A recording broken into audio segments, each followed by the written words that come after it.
Hey guys, hello there. I hope you're doing well. Welcome back. Thank you for supporting your sis. I'm so glad to be back today. I'm feeling so good. Yesterday I watched and listened to the battle between Jill Scott, the Queen Jill Scott, and another Queen, Erykah Badu. It was so good. The moment was magic. It was beautiful. I mean, the vibes, the music, the lyric, the sorority, the atmosphere, the support. It's always good to see two queens supporting each other, giving love to each other and celebrating each other. This is sisterhood.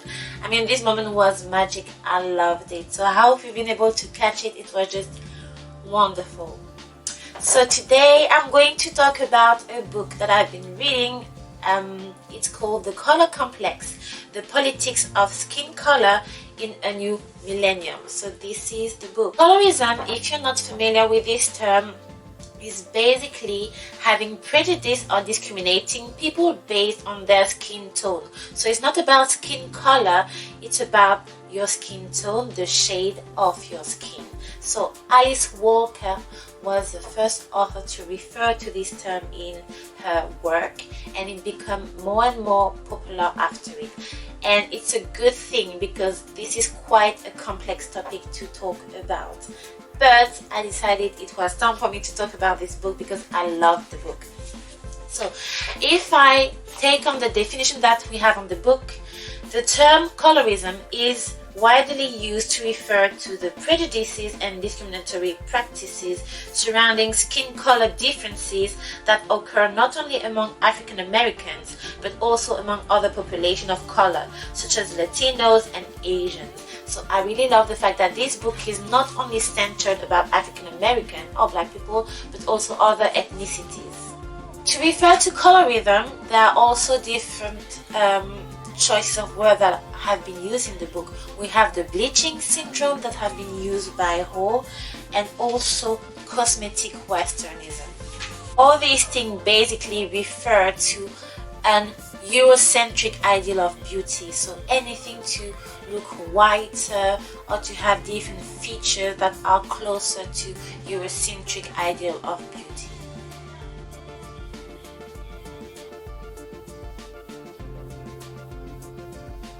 The first chapter is really historical, and I'm not going to do a history lesson because I'm not a history teacher, but basically the authors stress the fact that back to slavery times, lighter skinned slaves used to be sold at a higher price on the slave market. That's the very first basis. I don't need to remind that during slavery, black people were treated as pure objects. They were totally dehumanized. They were not treated as human. So basically rapes were occurring on a really regular basis on plantations. What happened was that for black females it was really hard.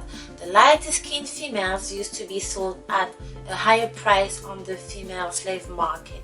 There was a term used for these light skinned females, and the term is mulattoes. I don't know if I'm pronouncing it correctly. On the other side of the spectrum, for darker skinned females, sometimes plantation owners would have a fetish for darker skin, which made them also really susceptible to be raped, or who made them a target for rape or sexual agreement.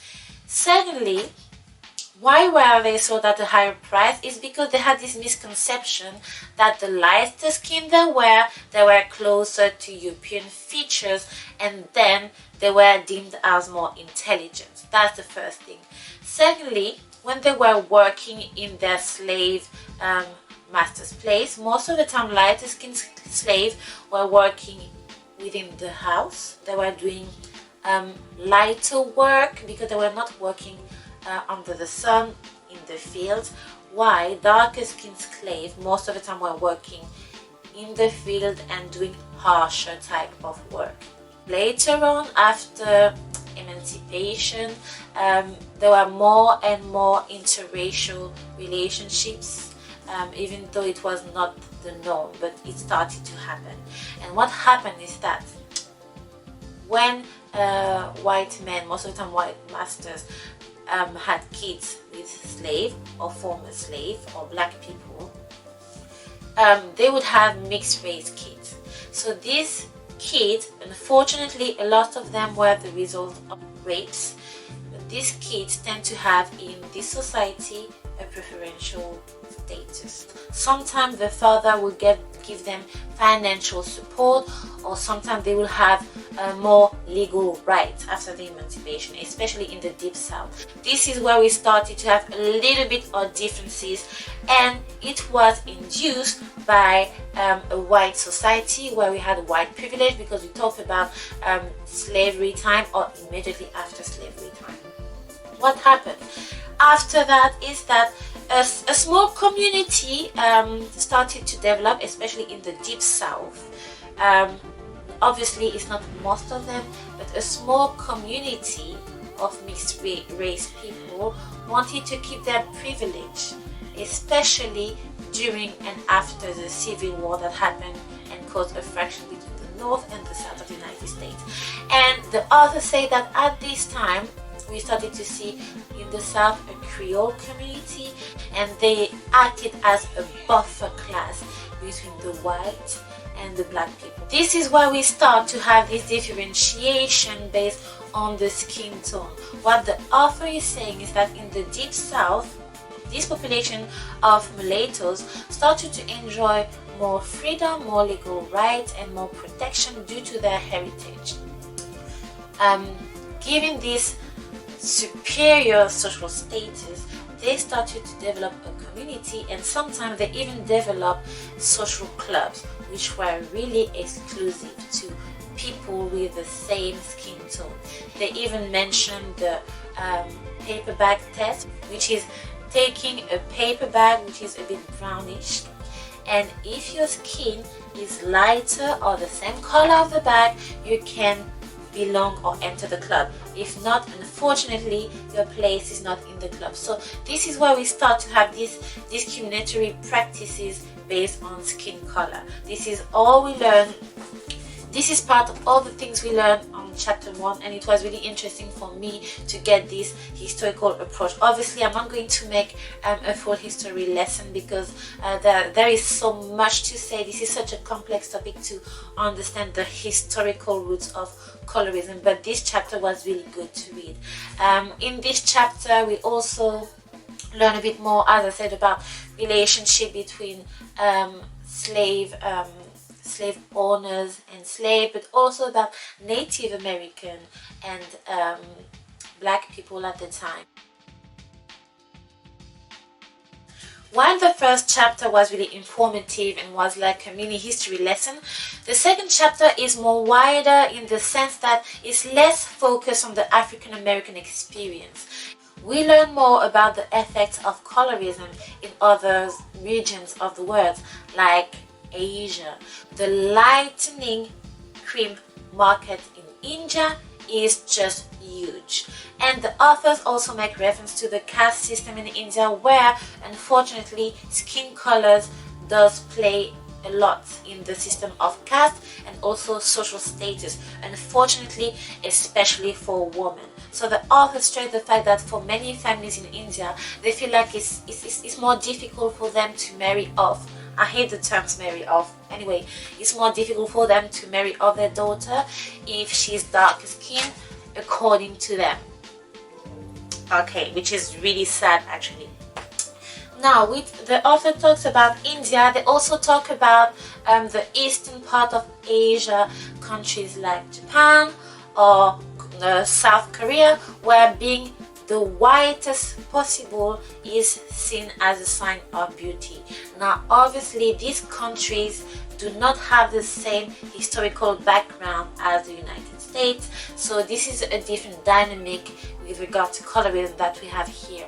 Nevertheless, we still have this ideal of the whiter you look, the more beautiful you are, which is really, really concerning actually. The authors also talk about Europe, because we shouldn't forget that during World War II, we had this ideal of the Aryan race, of people who have Nordic trait, who should be at the height of the society pyramid according to Hitler. So for him, you had to look white, you had to be white, have blue eyes, light eyes, and blonde hair. This was the ideal of the Aryan race. We had this idea, we can clearly see that this idea of racial purity can lead people to craziness and to do the most absurd and unforgivable things. World War II was based not only on an idea of power or domination, but also on racial basis, okay?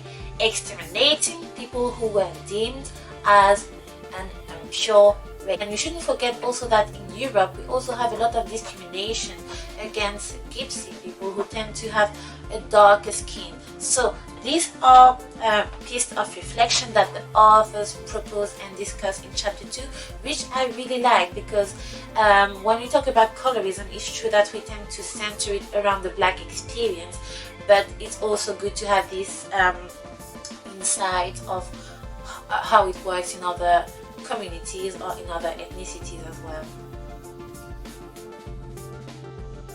So in chapter 3, we're going back to the United States. The authors makes reference to the Black Renaissance. So I'm going to move on to chapter 4. Chapter 4 makes a correlation between skin tone and identity.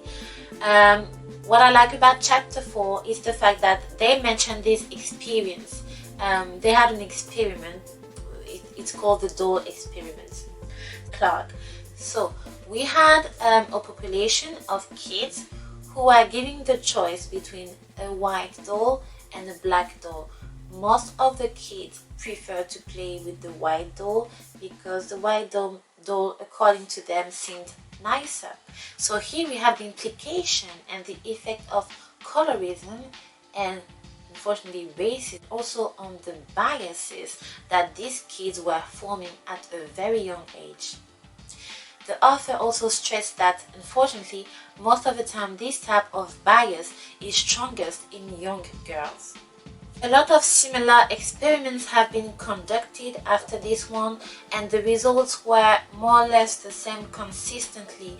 We can see that society, directly or indirectly, enforces this unconscious bias toward darker skin tone. So I feel like the work we have to do is monumental in helping young girls to develop a healthy self-esteem and healthy confidence regardless of their skin tone. It's really, really important to instill this healthy dose of self-love, self-esteem and self-confidence in a young girl. It is really crucial because we talk about all the advancement we have made, but once again, the media. And the authors mention rap music. In how many rap songs do you hear references to light skin being the right skin?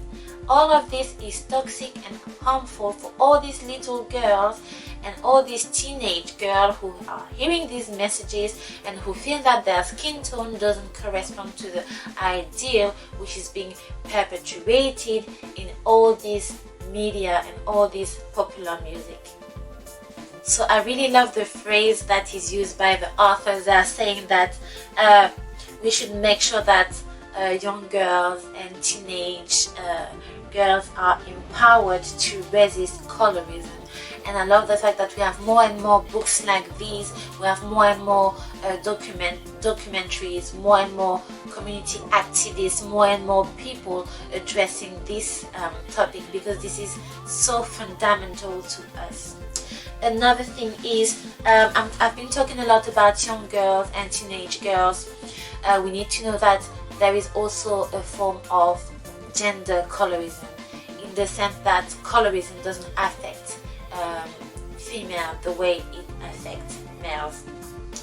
To give you a quick idea, because unfortunately I don't want this video to be too long. This is such a great topic, but at the same time I don't want to talk for hours and hours. So you may have realized that when you talk about colorism, if you talk about females, most of the time you have this idea of the lighter you are, the more appealing you are. For males, that's another story.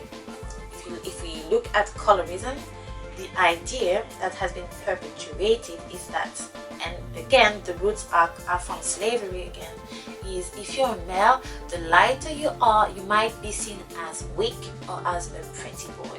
Okay, and all of this is toxic again.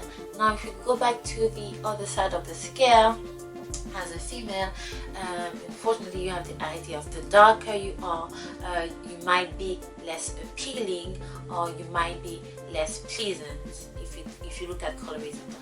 On the other side, if you're male, the darker you are, it is seen as a sign of masculinity. Okay, you're looked as strong, appealing, and really masculine.